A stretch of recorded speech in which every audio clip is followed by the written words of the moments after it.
Now we read about thunderstorm. Thunderstorm का मतलब होता है गर्जन वाला तूफान, जिसमें हमें गरजने की आवाज़ भी सुनाई देती है, लाइटनिंग भी दिखाई देती है, आंधी तूफान भी आता है, बारिश भी आती है। Many times during a storm, तूफान में कई बार ऐसा होता है कि विच ब्रिंग्स हैवी रेन, तूफान में कई बार हैवी रेनफॉल भी होता है। We also hear loud sound, हमें तेज आवाज़ भी सुनाई देती है, कॉल्ड थंडर, जिसे थंडर बोला जाता है, कमिंग फ्रॉम द क्लाउड, जो क्लाउड से आती है thunder, and see the bright flashes of lightning as well, और ये लाइटनिंग भी हमें अब स्काई में दिखाई देती है। ए storm which thunder and lightning is called thunderstorm, ऐसा स्टॉर्म जिसमें थंडर और लाइटनिंग यानी बिजली का चमकना और बादलों का गरजना दोनों हमें दिखाई देता है, या जिस स्टॉर्म में ये सब होता है उसे बोलते हैं thunder storm. A thunderstorm is accompanied bye heavy rain और हेल, थंडरस्टॉर्म में हैवी या तो हैवी रेनफॉल होता है या हेलिंग होती है। हेलिंग मतलब ओलों का गिरना, ठीक है, या तो बारिश होगी या फिर ओलों का गिरना होगा थंडरस्टॉर्म में। Thunderstorm is produced by dark clouds which form at fairly low altitude in the atmosphere.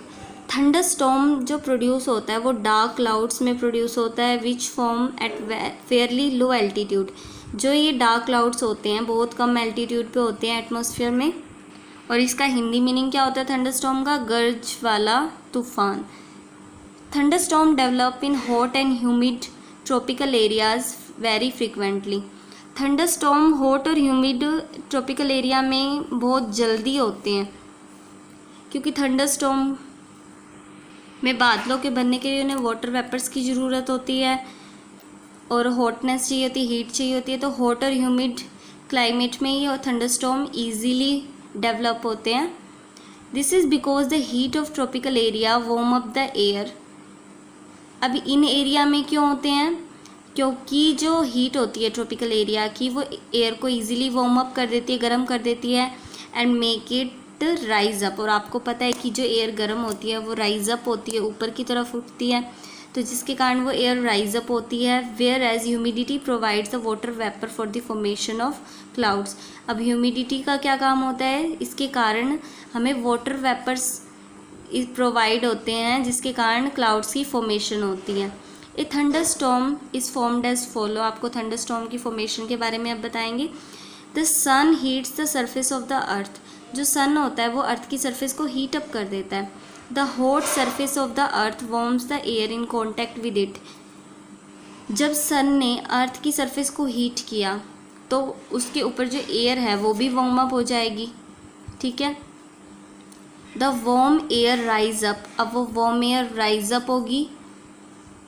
As the warm air rises it transfer heats to the upper level of atmosphere and begins to cool. जो warm up जो rise हो रही है वो अपनी energy ऊपर upper level के atmosphere में ट्रांसफ़र कर देगी और वो खुद ठंडी हो जाएगी। The water vapour present in the rising air cool and condense to form a cloud. जो वाटर वेपर होते हैं राइजिंग एयर में, जो राइजिंग एयर है ह्यूमिड क्लाइमेट में होता है ना ये थंडरस्टॉर्म, तो इसके साथ वाटर वेपर भी जाएंगे। जो इसमें वाटर वेपर होते हैं जो इस राइजिंग एयर में, वो कूल हो जाते हैं, ठंडे हो जाते हैं ऊपर जाकर, और यही कंडेंस होकर क्लाउड बन जाते हैं। The cloud grows upwards into the area where the temperature is close to the freezing point of water. अभी जो क्लाउड्स होते हैं ये और ऊपर जाते हैं, तब तक ऊपर जाते हैं जहाँ पर कि temperature freezing point of water के क्लोज ना आ जाए। Some of the water vapor of cloud form teeny water droplets and some of it turns into ice particles. जो कुछ water vapours tiny water droplets बन जाती हैं और कुछ आइस के पार्टिकल्स बन जाते हैं, यानी कुछ तो आइस बन जाएंगे वाटर वेपर्स और कुछ वाटर की फॉर्म में टीनी टीनी पार्टिकल्स यानी छोटे छोटे पार्टिकल्स की फॉर्म में वाटर हो जाता है। The water droplets are carried upward in the cloud but ice particles drift downwards. Water के ड्रॉपलेट्स तो अभी भी ऊपर जाते हैं, बट जो आइस के पार्टिकल्स होते हैं वो नीचे आने लगते हैं। The friction between the fast rising water droplets in the clouds and falling ice particles produces opposite electric charge on them. अब जो वाटर वेपर्स और आइस के पार्टिकल्स होते हैं, उनके बीच में फ्रिक्शन होता है, क्योंकि क्लाउड्स मूव करते हैं तो वो आपस में टकराते हैं, वाटर की जो ड्रॉपलेट्स और आइस के पार्टिकल्स, इसके कारण चार्ज प्रोड्यूस होता है। आपने देखा होगा जब हम आइस रोड को रब करते हैं तो पेपर भी लिफ्ट अप होता है, उसको पेपर के कांटेक्ट में लेके आते हैं, तो वो स्टैटिक इलेक्ट्रिसिटी की वजह से होता है ना। इसी तरह इसमें भी इलेक्ट्रिक चार्ज प्रोड्यूस हो जाता है फ्रिक्शन की वजह से। और क्या होता है कि जैसे कि क्लाउड्स हैं तो पॉजिटिव चार्ज तो ऊपर होता है, नेगेटिव चार्ज नीचे होता है, ठीक है। The water droplets are carried upward in the cloud, water droplets ऊपर जाते हैं but ice particles drift downward. The friction between fast rising water droplets in the cloud and falling ice particle produce opposite electric charges on them. Due to this, the top of cloud become positively charged and bottom of the cloud become negatively charged. जिसके कारण जो cloud का upward portion होता है वो positively charge होता है और नेगेटिव चार्ज नीचे होता है, ठीक है। अब देखो जैसे कि कोई क्लाउड है, इसका जो अपवर्ड पोर्शन है वो पॉजिटिवली चार्ज होता है और नीचे नेगेटिव चार्ज होता है। तो ये किसी भी जैसे ऑब्जेक्ट के कांटेक्ट में आएगा तो सभी ऑब्जेक्ट्स एटम के बने हुए होते हैं, तो नेगेटिव चार्ज तो रिपेल करता है। फॉर एग्जांपल किसी चीज़ के कांटेक्ट में आया तो नेगेटिव चार्ज तो रिपेल हो जाएगा, तो फिर वो जो पास में इंडक्शन की वजह से वहाँ पर किसी ऑब्जेक्ट पर पॉजिटिव चार्ज डेवलप हो जाएगा, क्योंकि नेगेटिव तो रिपेल करेंगे और तो पॉजिटिव चार्ज इंडक्शन की वजह से अपीयर होगा। अब एक दूसरे को क्या करते हैं, अट्रैक्ट करने लगते हैं, जिसके कारण नेगेटिव चार्जेस का फ्लो स्टार्ट हो जाता है। उसी की वजह से हमें लाइटनिंग दिखाई देती है।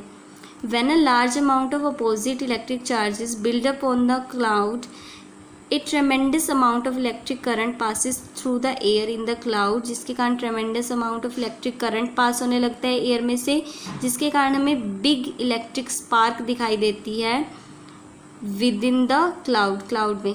This electric spark is lightning, इसे लाइटनिंग बोला जाता है। The spark of lightning heats the near by air too much, this extremely hot air expand explosively causing a loud sound. Lightning की वजह से आसपास की एयर गर्म हो जाती है, तो ये एक्सप्लोजिव रेट पर एक्सपेंड होती है, जिसके कारण हमें आवाज़ सुनाई देती है, उसे बोलते हैं thunder. When electric charges from the bottom of electric charged cloud flow down through the air to the ground, we see the flash of lightning coming towards the earth. जब ये जो इलेक्ट्रिक चार्ज क्लाउड होते हैं, इनमें से electric charge flow होता है air से ग्राउंड की तरफ, तो ये हमें लाइटनिंग की फॉर्म में दिखाई देते हैं। The big water drops in the thunderstorm fall in the earth as heavy rain. जो बिग वाटर ड्रॉप्स होती हैं थंडरस्टॉर्म में, वो अर्थ पर हैवी रेन की फॉर्म में फॉल होती है या फिर ओलों की फॉर्म में गिरती है वाटर ड्रॉप्स।